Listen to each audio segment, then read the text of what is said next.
Today, we're diving into a real diagnostic puzzle. It's a condition that, for so many people, manages to hide in plain sight, sometimes for years. We're going to try and solve the mystery of bipolar disorder. Get this, 10 years. For a lot of folks, that's how long it can take to get a correct diagnosis of bipolar disorder, even after they've started looking for help. I mean, think about that.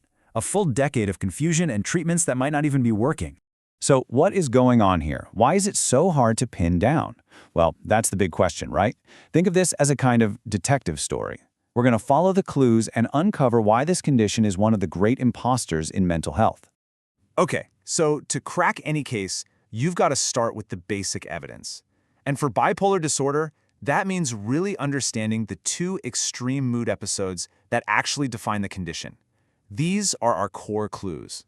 At its heart, it all boils down to this duality. On one side, you have the super high energy, elevated state of mania. And on the other, you have the really low energy state of depression. It's the fact that both of these poles exist that is the absolute key to the whole thing.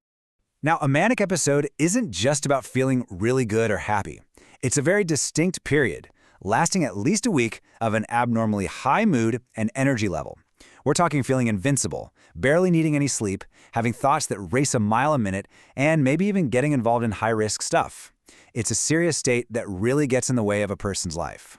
And this brings us to a really crucial clue, especially when we talk about bipolar II disorder. Hypomania. It has all the same symptoms as mania, but it's not as severe and it's shorter, lasting at least 4 days. And because it doesn't cause that major impairment and can sometimes even feel like you're just being super productive, it gets missed. A lot. By pretty much everyone. So, on the other side of the coin, we have the major depressive episode. And as you can see from this list, it looks almost exactly like what we call unipolar depression. That deep sadness, losing interest in everything, feeling totally exhausted. And right here, this is where our mystery really starts to get complicated. So you might be thinking, if these clues, mania and depression, are so different, why the 10-year delay in diagnosis? Well, it's because the diagnostic trail is just littered with red herrings, these common traps that can lead even experienced clinicians down the completely wrong path. Let's break down the 4 main culprits here. First off, for most people, the very first time they seek help, it's for depression. And second, even once the illness gets going, the depressive episodes just happen way more often than the manic ones. Third, like we just said, hypomania is subtle, so it's super easy to miss. And finally, people often don't remember their manic episodes clearly, or they just don't see them as part of an illness. This is such a brilliant way to think about the problem. Imagine a doctor is watching a patient go in and out of a revolving door. If they only ever see them come through the depression side, how would they ever know that there's a whole other mania side to that same door? They're only ever seeing half the picture. It's impossible to know. Okay, so to make the right call, every good detective has to compare their main suspect to a lineup of lookalikes. And there are definitely a few other conditions that can look a lot like bipolar disorder, so telling them apart is absolutely critical. The first and most common lookalike, of course, is unipolar depression. And here's the bottom line.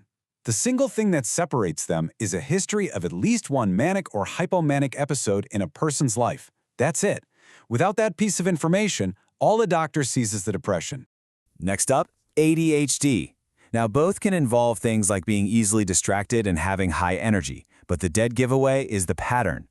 Bipolar symptoms come and go in these distinct cycles, these episodes. ADHD symptoms, on the other hand, they're pretty much constant and ongoing. And finally, there's borderline personality disorder, or BPD. Both can involve unstable moods and impulsivity, for sure, but the key difference is the timing. Bipolar mood episodes last for days or even weeks at a time. With BPD, the mood shifts are way faster, often lasting just minutes or hours, and they're usually kicked off by something happening between people. So after looking at all the clues, the red herrings, and the lookalikes, we can finally start to close the case. And when we do, we end up with a much clearer and, frankly, a much more helpful way to understand what bipolar disorder really is. I think this is such a powerful way to reframe things. Thinking of bipolar disorder like epilepsy, it's not a personal failing, it's a manageable, lifelong illness of the brain.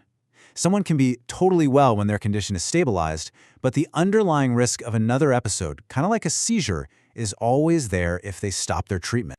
And this is why solving this mystery matters so much.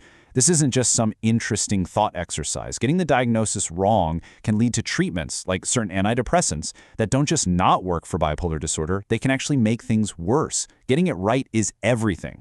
You know, that 10-year journey to a bipolar diagnosis really shows you how easy it is to miss something if you're not specifically looking for it.